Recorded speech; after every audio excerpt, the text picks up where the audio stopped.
Bueno, David, lunes negro, pánico general en los mercados, algo que no se veía pues, posiblemente desde la crisis de 2008. ¿Qué nos puedes contar sobre el tema? Pues sí, los mercados financieros han amanecido en modo catástrofe, y es que la tormenta bursátil iniciada la semana pasada no solo no se ha disipado, sino que arrecia con mucha más fuerza.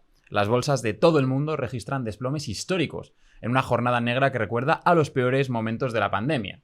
El IBEX 35 se ha desplomado un 5,69% en la apertura, por debajo de los 12.000 puntos, arrastrando consigo al resto de parques europeos. Luego tenemos al DAX alemán, que ha caído un 6,5%, el CAC francés un 5,8% y el Eurostoxx ha caído más del 6%. Asia ha cerrado con batacazos que alcanzan el 12%. De hecho, el índice Hang Seng de Hong Kong se ha desplomado alrededor de un 12%, marcando su peor jornada desde la crisis financiera de 2008. Pero es que el impacto no se ha limitado a China. Otros mercados asiáticos también han experimentado fuertes caídas. Por ejemplo, el índice Nikkei de Japón ha descendido casi un 8%, mientras que el TAIEX de Taiwán cayó un 9,7%, que ha sido su peor descenso desde 1990. Y bueno, Estamos hablando de índices enteros desplomándose más de un 10%. Esto quiere decir que de media, bueno, los índices son ponderados, pero que de media, entre todas las acciones, las que suben y las que bajan, tal, cae todo el mercado en un solo día un 10%. Esto es una cosa completamente fuera de lo común. Y bueno, los futuros de Wall Street también anticipan caídas adicionales de un 4,5%, que para ser las mayores empresas del mundo, porque estamos hablando del S&P 500, es una absoluta barbaridad. Eso sí, el contagio no se ha limitado a las bolsas. La sacudida al final ha alcanzado a todos los activos. El dólar se debilita. La rentabilidad de la deuda cae a mínimos. Y el petróleo se desploma un 4%, situando al barril de Brent, bueno, por debajo de los $60. Según cuando lo veas, igual ahora mismo ha corregido cuando estéis viendo el vídeo o ha subido un poquito más, pero estaba en el entorno de los $60. Esto es súper importante. ¿Por qué? Porque tanto el petróleo como el gas son indicadores adelantados de una recesión.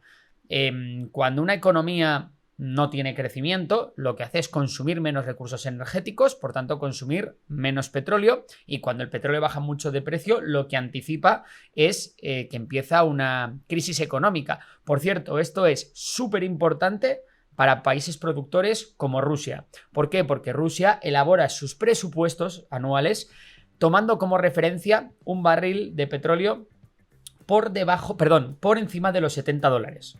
Por otro lado, por debajo de los $60, el fracking estadounidense deja de ser rentable. Por tanto, muchas empresas pueden empezar a quebrar.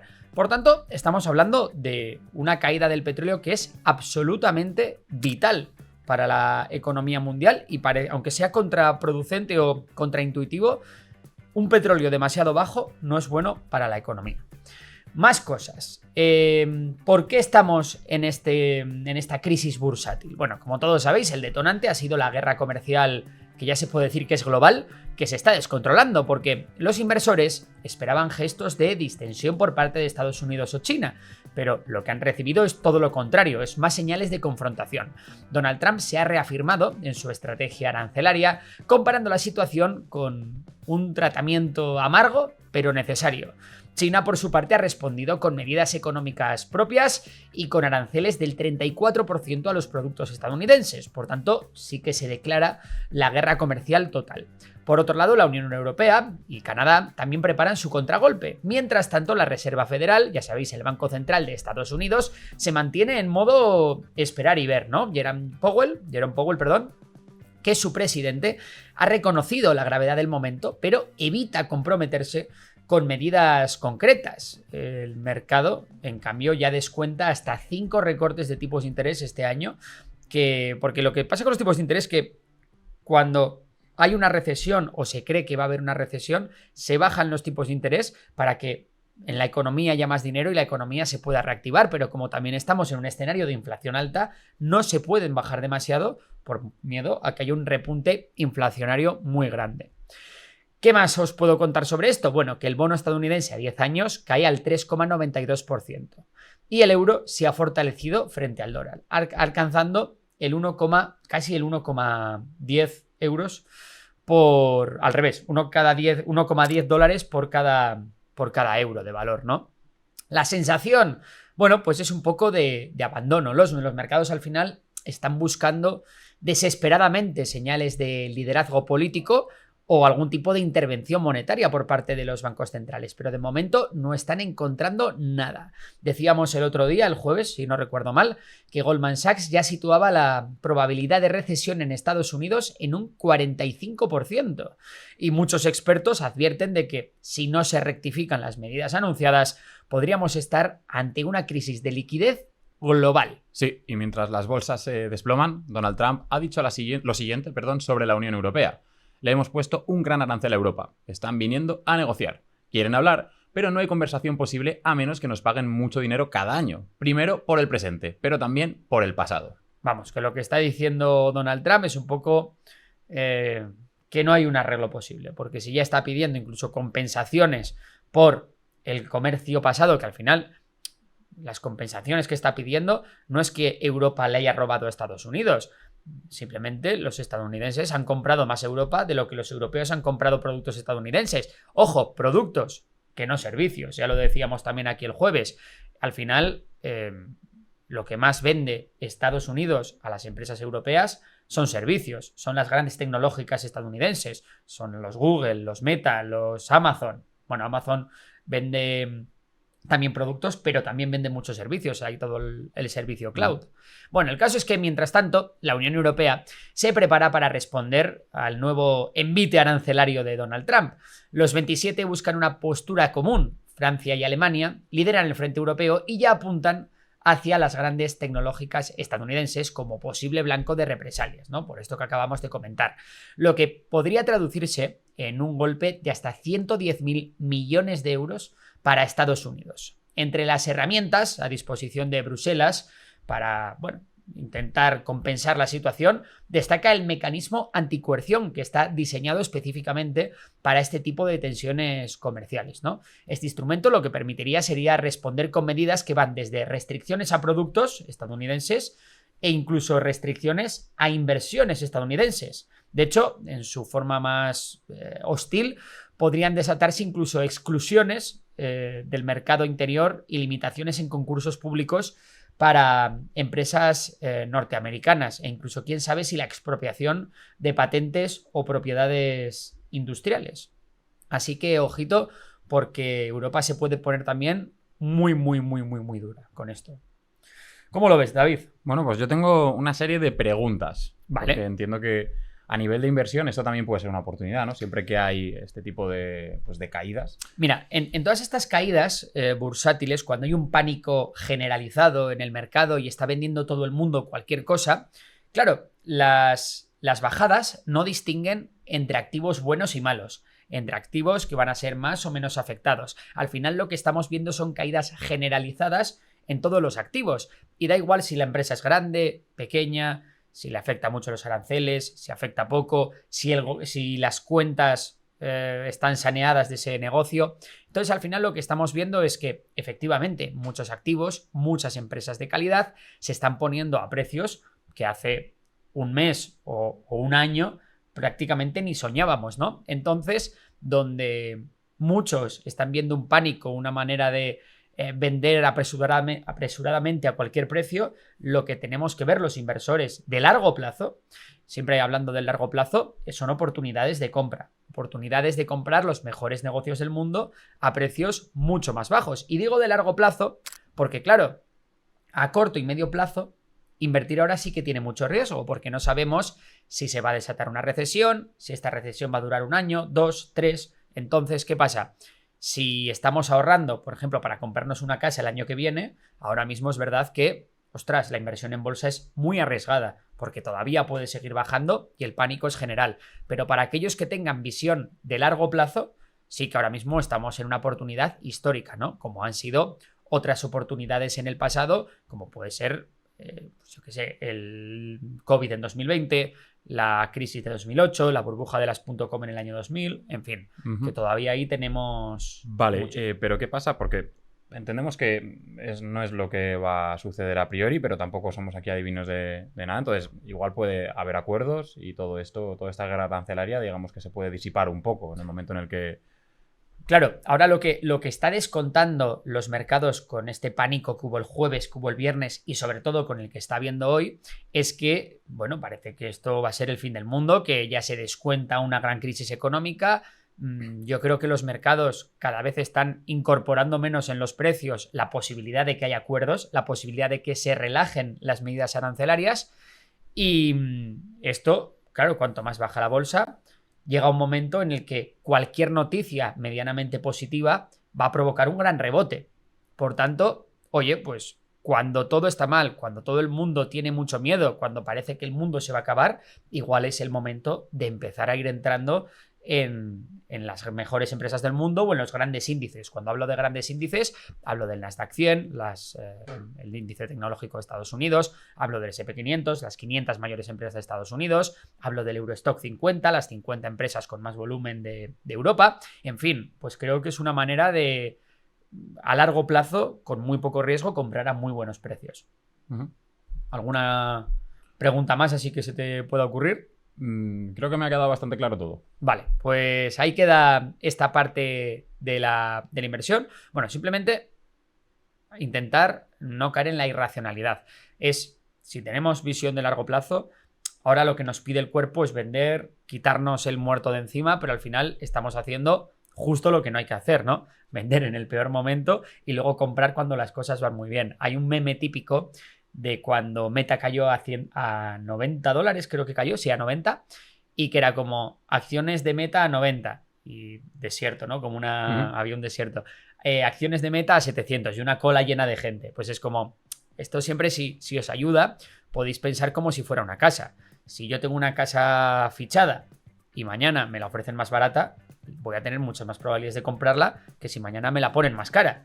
Es lógica, ¿no? Pues al final, con las inversiones, con el precio de las acciones, pasa un poco lo mismo. Vamos a intentar comprar cuando está barato, y es que está barato es porque ha pasado algo, algún problema transitorio, y si hay que vender en algún momento, pues vendemos cuando más caro está, no cuando está bajando. Te iba a decir, ¿qué te parece si hacemos un repaso a los grandes desplomes económicos de la historia? Venga, me parece muy interesante porque a esta nos hace ver cómo ha habido grandes crisis, grandes problemas y al final siempre gracias al progreso tecnológico, la productividad, pues todos los problemas se han ido acabando, la economía es cíclica y siempre tiene pendiente positiva. Vale. Entonces, bueno, cuéntanos un poco, a ver. Venga, si quieres leemos tú... Venga, uno cada uno. Venga, pues mira, tenemos en primer lugar el crack del 29, ¿vale? Que como ya sabéis fue el peor desplome financiero de la historia. Se produjo en 1929 y su impacto fue devastador, ya que provocó la caída más profunda que ha sufrido el mercado bursátil, prolongándose durante 33 meses. El Dow Jones llegó a perder un 86% respecto a su máximo. Otro clásico ejemplo de caída bursátil fue cuando estalló la burbuja de las .com. De las .com es de todas esas empresas de internet que surgieron al final de los años 90, cuando ya se veía que internet era el futuro y bueno, pues empezaron a aparecer un montón de compañías tecnológicas que prometían grandes beneficios y se quedaron muchas en eso, en simples promesas. En solo 2 años el mercado perdió alrededor de 5 billones de dólares, claro, billones de entonces, que no de ahora.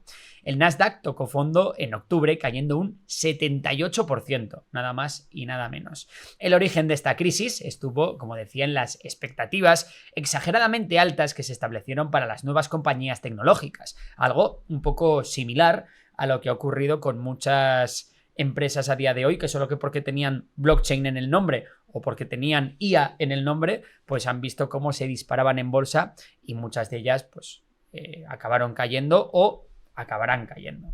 Luego tenemos también la crisis del 2008, la crisis financiera global, que nosotros en España la tenemos o la tuvimos muy presente. Fue una de las más graves de la historia reciente y tuvo un impacto acumulado del 54% en el mercado durante 17 meses. Aunque la economía global parecía estable antes de que estallara la crisis, su origen estuvo en el mercado hipotecario, realmente el mercado hipotecario estadounidense, específicamente en las hipotecas subprime. Vaya lío fue, ¿eh? Un buen lío. Madre mía. ¿Y cuál es el lío? Pues aquí los bancos ofrecieron créditos hipotecarios de alto riesgo a personas con escasos recursos financieros.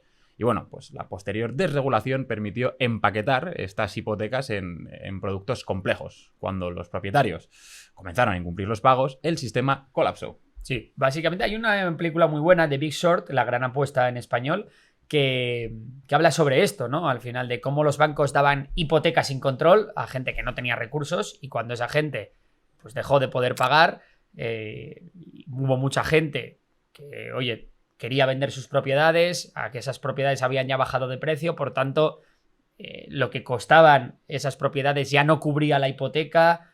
Bueno, quebró Lehman Brothers, fue aquí un lío tremendo y aún así, a pesar de ser la mayor crisis pues prácticamente en un siglo desde el crack del 29, el mercado siguió subiendo a la larga. Pero es verdad que se pasaron primero 2 años muy malos, 2008-2009, y luego con la crisis de deuda europea, sobre todo en 2012, también hubo una nueva bajada de los precios de las acciones. Otra crisis fue la del COVID-19 en 2020, ¿no? Otro evento inesperado, otro cisne negro devastador para los mercados financieros. La pandemia global provocó, ya sabéis, confinamientos masivos y el cierre de actividades económicas en todo el mundo. Como resultado, los mercados cayeron un 40% en tan solo 2 meses. Aunque es verdad que luego hubo una recuperación en V también en tiempo récord. Los días más críticos pues fueron el 12 de marzo, cuando el S&P 500 perdió un 9,9%, y el 16 de marzo, cuando el S&P 500 perdió un 12,9%. Las dos mayores caídas desde el crack del 29. Veremos si no tenemos que sumar el lunes negro de hoy a esta lista. Luego también tenemos el lunes negro de 19 de octubre de 1987, que fue el día en el que el mercado bursátil estadounidense sufrió su mayor caída porcentual en un solo día, cuando el Dow Jones se desplomó un 22,6%. Esta jornada fue el resultado de una combinación de factores: activos sobrevalorados, el aumento de precios del petróleo y una inflación muy elevada.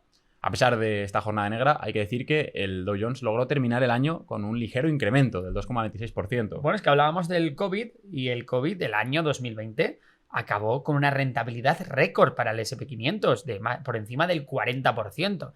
Entonces, que hoy haya un mercado muy bajista no significa que el día de mañana no se vaya a recuperar e incluso el año pueda acabar en positivo. Imaginaros que ahora pues Donald Trump le da por empezar a pactar con los países, las tensiones se relajan y volvemos un poco a la normalidad.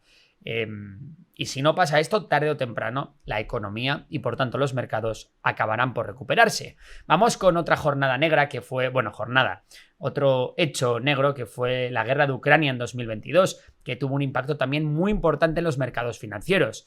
La invasión rusa fue inesperada en su magnitud y causó una caída del 18% en los mercados durante los 7 meses posteriores al inicio del conflicto. En este caso, la caída vino provocada por la inflación que provocó la propia guerra de Ucrania. No solo la guerra de Ucrania, sino también los cuellos de botella en las cadenas de suministro global y también toda la inflación que trajo consigo la impresión de dinero del año 2020, cuando se imprimió mucho dinero para hacer frente al COVID. Vamos con la última, ¿vale? Venga. Pues la última es los atentados del 11 de septiembre de 2001. Estos atentados, ya sabéis, en Nueva York fueron un shock para el mundo y el impacto en los mercados financieros tampoco fue una excepción. Ese día el S&P 500 cayó un 7,1% y el desplome acumulado en el mes siguiente fue cercano al 17%. El ataque terrorista generó un efecto dominó en los mercados internacionales y el S&P 500 VIX, conocido como el índice del miedo, ahora nos explicas por qué, aumentó un 26,6%. Bueno, el índice VIX básicamente lo que mide es la volatilidad del mercado, ¿no? Entonces, cuando el VIX se dispara, lo que estamos viendo es que tenemos mercados muy volátiles en los que las cotizaciones varían mucho de precio. ¿Por qué se le llama el índice del miedo? Porque generalmente cuando tenemos un VIX elevado, cuando la volatilidad de los mercados es muy alta, esto se debe a que hay mucho miedo, mucho pánico en los mercados y por tanto podemos ver jornadas como la de hoy. Así que bueno, este VIX que ahora mismo está disparado en el día de hoy, pues nos hace indicar que efectivamente los mercados se encuentran en fase de pánico y por tanto en una fase irracional de la que nosotros como inversores particulares nos podemos aprovechar. Bueno, pues creo que hemos hecho un buen repaso a esto, pero vamos a ver una manera que puede haber para que los aranceles y la tensión de la guerra comercial se disipe, ¿vale? Cuéntanos un poco la parte de Vietnam, Sí. Camboya, ¿qué está pasando por ahí? Pues es que resulta que Vietnam, Camboya, India o Israel han anunciado de una u otra manera que harán lo que sea para evitar los aranceles estadounidenses. Y es que esto puede ser la salvación para otros países como China o como la propia Unión Europea. ¿Y esto por qué? Pues cuando una potencia como Estados Unidos intenta imponer medidas comerciales duras a un país específico, otros actores del juego global se mueven rápidamente para adaptarse o, bueno, para, digamos, colarse, ¿no?, por los huecos del sistema. Sí, en este caso, si Estados Unidos, por ejemplo, decide subir aranceles a productos chinos, Vietnam o Taiwán podrían aprovechar la situación para presentarse como alternativas más amigables para el comercio. Es decir, si ahora imagínate que Vietnam llega a un acuerdo con Estados Unidos y entonces en Vietnam no hay aranceles, pues lo que puede pasar es que los chinos envíen su mercancía a Vietnam, allí se ensamblen productos, se reempaqueten y se pongan como Made in Taiwan, por tanto puedan productos de origen chino ingresar en Estados Unidos como Made in Taiwan. Es como si dijera, mira, Made in China, le ponemos una etiqueta, ahora es Made in Taiwan, se importan desde Taiwán y de repente pues ya listo. Vi el otro día un meme que claro, en el Vaticano no se han puesto aranceles, entonces si están listos por ahí, igual podemos en Europa empezar a mandar cosas al Vaticano también. Sí, no, total. Esto, por ejemplo, se vio muy bien con las sanciones rusas. Rusia ahora mismo está exportando exportando e importando las dos, un montón de productos a través de terceros países como Emiratos Árabes Unidos, como Kirguistán. ¿Te acuerdas, no? Que lo enseñamos aquí, como las exportaciones de Kirguistán a Rusia y de Kirguistán a Alemania se multiplicaron con el inicio de la guerra. Pues esto al final es que echa la ley, echa la trampa y siempre pues, se pueden encontrar vías de exportar o importar productos a otros países sin pasar por la aduana principal. Bueno, y hasta aquí toda la parte de la economía, toda la parte del rincón del tiburón, que hoy lo hemos adelantado, pero decíamos que teníamos también noticias geopolíticas porque tenemos un cambio de tendencia en la guerra de Ucrania que se ha confirmado con los datos de marzo. Sí, después de meses de incertidumbre, desgaste y avances lentos pero constantes del ejército ruso, marzo de 2025 ha marcado un punto de inflexión en la guerra en Ucrania. Los datos más recientes confirman una desaceleración clara en el ritmo de expansión rusa y mientras que en noviembre del año pasado las tropas de Moscú llegaron a sumar más de 700 kilómetros cuadrados de territorio, en marzo esa cifra se ha reducido drásticamente a solo 133 kilómetros cuadrados. Sí, esto no quiere decir que Rusia haya dejado de presionar ni que el conflicto esté cerca de terminar, pero sí significa que Ucrania, tras muchas dificultades, sobre todo en los meses de noviembre y diciembre, está consiguiendo contener el empuje enemigo. ¿Y cómo lo ha logrado? Pues de varias maneras. Por un lado, Ucrania ha recibido un nuevo impulso con la reanudación de la ayuda militar por parte de los aliados occidentales, especialmente de Estados Unidos. Aunque ha llegado con retrasos y en menor volumen que en 2022 o 2023, la ayuda occidental sigue siendo clave para sostener la defensa. Al final, misiles, drones, artillería y sobre todo la inteligencia compartida por Estados Unidos permiten que el ejército ucraniano sea más preciso, más móvil y más resiliente frente a una fuerza que es numéricamente superior a la suya. Por otro lado, Rusia también muestra signos de desgaste. 2 años largos de conflicto, sanciones económicas y una movilización constante de tropas han pasado factura.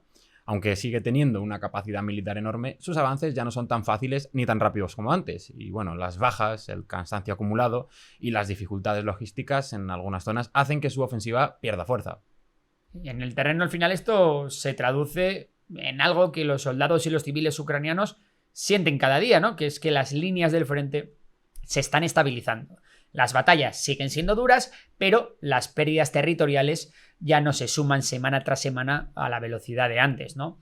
Es una pequeña victoria en medio de un conflicto que sigue siendo enorme, doloroso e incierto. Así que, bueno, nos alegramos por esa parte y yo cada vez, sí es verdad que veo que la solución militar al conflicto de Ucrania empieza a ser imposible. Las fuerzas están demasiado parejas y cada mes que pasa son meses que la defensa se sigue fortificando, se van edificando cada vez más líneas en profundidad y por tanto cada vez es más complicado que uno u otro ejército pues, pueda romper el frente y decantar la balanza, ¿no? Entonces sí que cada vez va quedando claro que la negociación va siendo la única solución posible. Bueno, esto por la parte de Ucrania. Vámonos a Oriente Medio, porque en Irak le están empezando a ver las orejas al lobo, ¿no, David? Sí, varias milicias respaldadas por Irán están considerando entregar sus armas para evitar ataques por parte de Estados Unidos. Estos grupos forman parte de las Fuerzas de Movilización Popular, las PMF por sus siglas en inglés, una coalición paramilitar con peso político y militar en el país. Sí, por cierto, estos se hicieron muy famosos, las PMFs, cuando el Estado Islámico estaba avanzando por Irak, porque se organizaron, se armaron muy bien y fueron un contrapeso que ayudó mucho al ejército iraquí a acabar con los yihadistas. Entre ellos se encuentran Kataib Hezbollah, que es la principal milicia chiita pro-iraní del país. Sí, esta posible desmovilización no es espontánea, ¿no? Responde a una presión directa del gobierno de Donald Trump, quien ha advertido al gobierno iraquí que si no actúa para desmantelar a estas milicias, Estados Unidos podría lanzar ataques aéreos contra ellas. Algunos de estos grupos ya han comenzado a cerrar sus bases y a reducir su presencia militar en ciudades clave como Mosul o Anbar, tratando de evitar convertirse en objetivos de los bombardeos norteamericanos. Sí, lo más llamativo es que según un comandante de Kataib Hezbollah, incluso la Guardia Revolucionaria de Irán, que suele respaldar a estas milicias, habría dado luz verde para que hagan lo necesario para no verse arrastrados a una guerra directa con Estados Unidos o Israel. Y esto abre la puerta a una posible transformación, dejar las armas, convertirse en partidos políticos o integrarse completamente en el ejército iraquí. Sí, de hecho, aunque no hay un acuerdo formal, las negociaciones están en marcha. El gobierno iraquí parece estar buscando una salida que evite una nueva escalada en el conflicto. Bastante ha tenido ya Irak en los últimos años entre guerras e insurrecciones.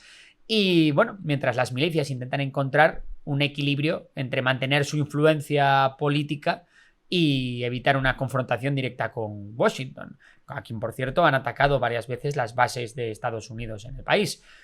Por cierto, también importante, varios países árabes han decidido, al menos por ahora, negar a Estados Unidos el permiso para que sus aviones espía sobrevuelen zonas cercanas a Irán.